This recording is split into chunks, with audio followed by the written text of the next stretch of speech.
Bitlo YouTube kanalından herkese merhaba arkadaşlar. Bugün konuğumuz Hatice Kolçak. Hoş geldiniz Hatice Hanım. Merhabalar Gözde Hanım, hoş buldum, sağ olun. Nasılsınız? İyiyim, teşekkür ederim. Siz nasılsınız? Çok teşekkür ediyorum. İyiyim ben de. Hazırsanız başlayabiliriz. Tabii Ee, ki. FED geri sayımı başladı. Sanıyorum 1 Şubat'ta bir FED toplantısı gerçekleşecek. Peki sizce 2023 yılında piyasalarda beklentiler ne yönde olur? Evet, şimdi bu seneyi anlamamız için bir 2022'yi nasıl geçirdik ona bir bakalım isterseniz öncelikle. Şimdi 2022 piyasalar için çok zor bir yıldı. Hisse senedi piyasalarında, işte kripto tarafında, genel anlamda piyasalar için zor bir seneydi. Neden? Çünkü Amerika Merkez Bankası geç kalmış olduğu enflasyonu düşürmek için çok hızlı hareket etti. Mart itibariyle çok hızlı bir şekilde arka arkaya 75 bas puanlık faiz artışları yaptı. Dolayısıyla piyasaların genel anlamda aşağıya geldiği bir sene geçirdik. Hisse senedi tarafına baktığımız zaman Nasdaq'ta iki defa, üç defa dipler görüldü. 10.300'lerin altına gelindi. S&P'de yine 3.600'lerin altını gördük. Kripto tarafında Bitcoin'de 15 bin dolarların altı geldi. Neden? Bunların aslında en büyük sebebi Fed'in faiz artışlarını çok agresif bir şekilde yapması ve her şeye rağmen sürekli şahin mesajlar vermesi ve dolar endeksinde buna paralel bir şekilde güçlenmesiydi. Böyle bir sene geçirdik. Fakat sonra ne oldu? Yıl sonu geldiğinde 4.25, 4.50 ile bitirdik FED tarafında faizi. E, FED şöyle bir şey söyledi. Dedi ki ben artık yavaş yavaş faiz artış hızını düşürmeye başlayacağım dedi. Çünkü enflasyonda da yavaş yavaş bir soğuma başladı. Ve nitekim de Aralık ayında 50 bas puanla bir seneyi bitirmiş olduk. Devamında da faizlerin yavaşlayarak devam edeceği. Yani faiz artışları devam ama nasıl devam edecekti? Yavaşlayarak devam edecekti. Dolayısıyla da 2023 için Şubat beklentisi 25 bas puan şu anda güçlü görünüyor ve o günden beri konuştuğumuz aslında 25 bas puanın hala çok güçlü olduğu yönünde.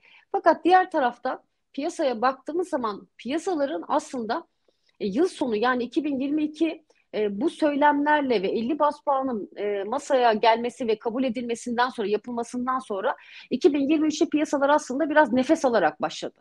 Yani hem hisse senedi piyasalarında hem kripto tarafında genel anlamda hem dolar endeksinin zayıfladığı 102'lerin altına geldiği ki biraz önce yayına girmeden önce baktım 101'li seviyelerde 101.50, 60, 70 bu civarda dolanıyor. Tahvil tarafında da yine dörtlerin üzerinden artık şu anda 3,5'ların altına geldik. Böyle bakınca piyasalarda bir rahatlama oldu mu? Evet oldu. Fakat nasıl oldu? İşte Nasdaq, S&P yani hisse senedi tarafına baktığımız zaman, kriptolardaki çıkışa baktığımız zaman bir türlü yukarı çıkamayan işte Bitcoin'de dipleri görmüştük. 15 bin dolarlar gelmişti. Ama şu anda neyi konuşuyoruz? Biraz daha nefes alan bir piyasa ve dolayısıyla da 23 bin dolarları görmüş bir Bitcoin var şu anda elimizde.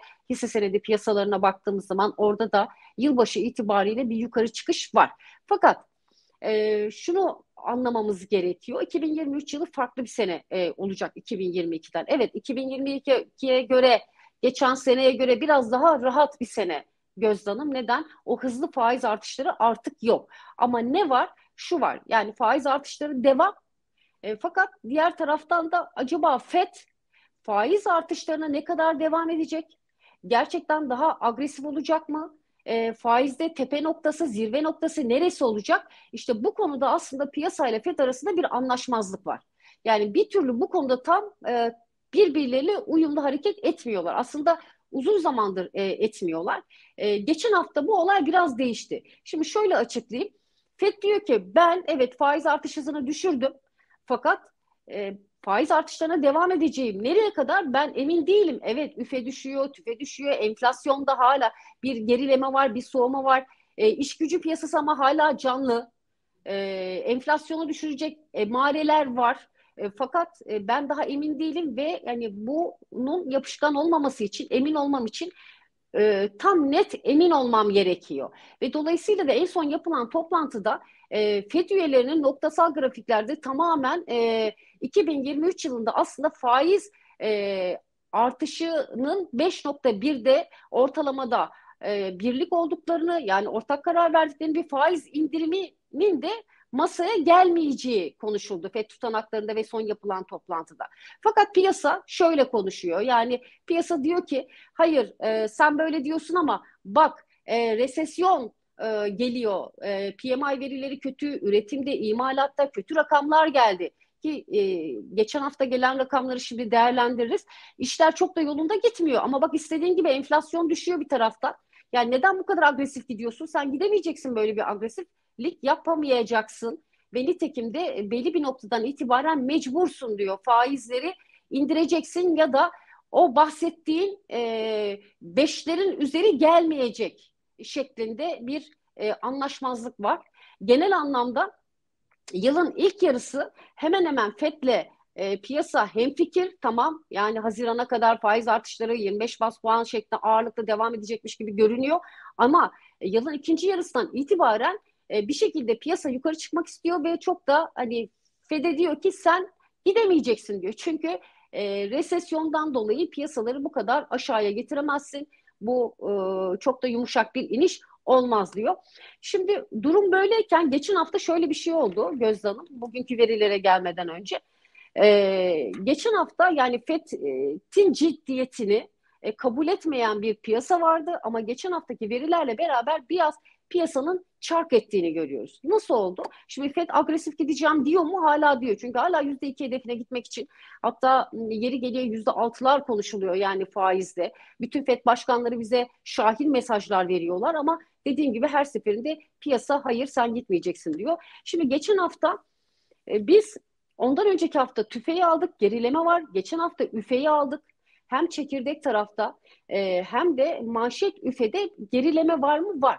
Hatta rakamlar beklentinin çok altında geldi geçen hafta. Demek ki enflasyonda bir soğuma var. Aşağı yönlü devam ediyor. Bunun yanında perakende satışlar geldi. Bu da beklentinin çok altında geldi.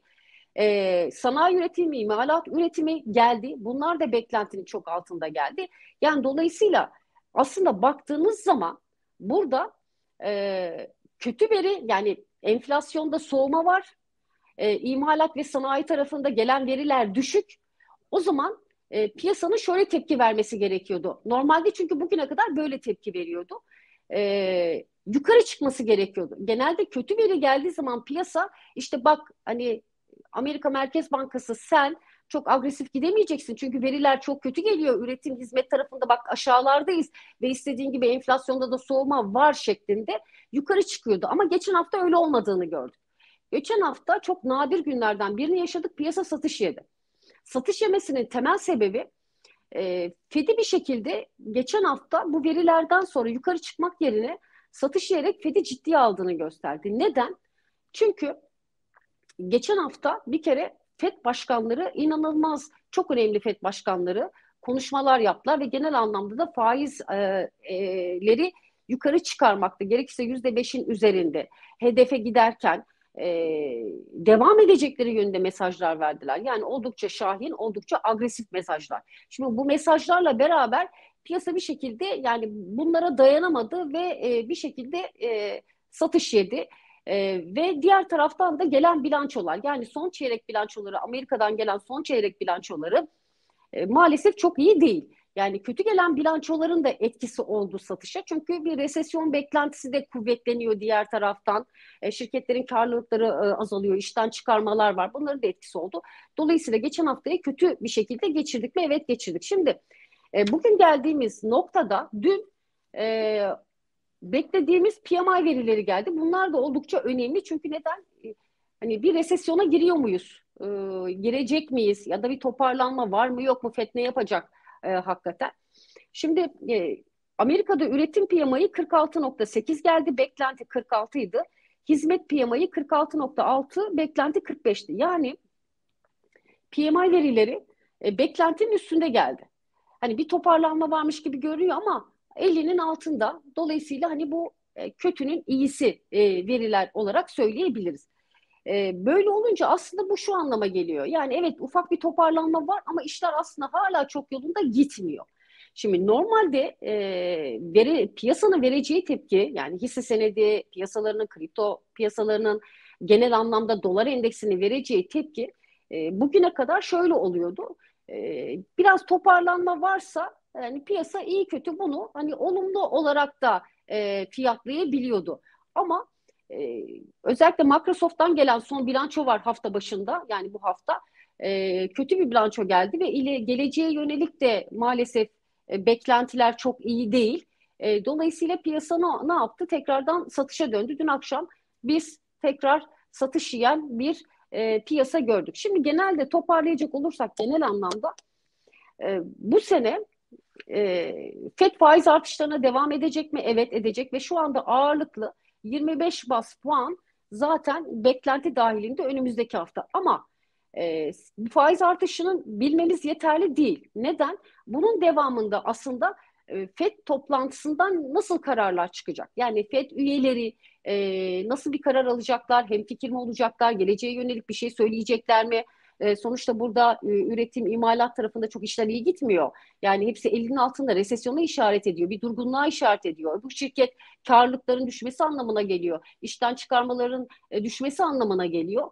Fed'in bir şekilde çark etmesi ve bir şekilde bir noktadan itibaren faiz indirme ya da faizleri belli bir noktadan itibaren sabit bırakmasını bekliyor piyasa. Yani bunları arayacak genel anlamda. Fakat Powell'ın konuşması, FED toplantısından çıkacak kararlar bize daha hala işte geçen haftaki gibi daha agresif konuşmalar, daha şahin konuşmaları önümüze getirirse piyasa ne yapacak?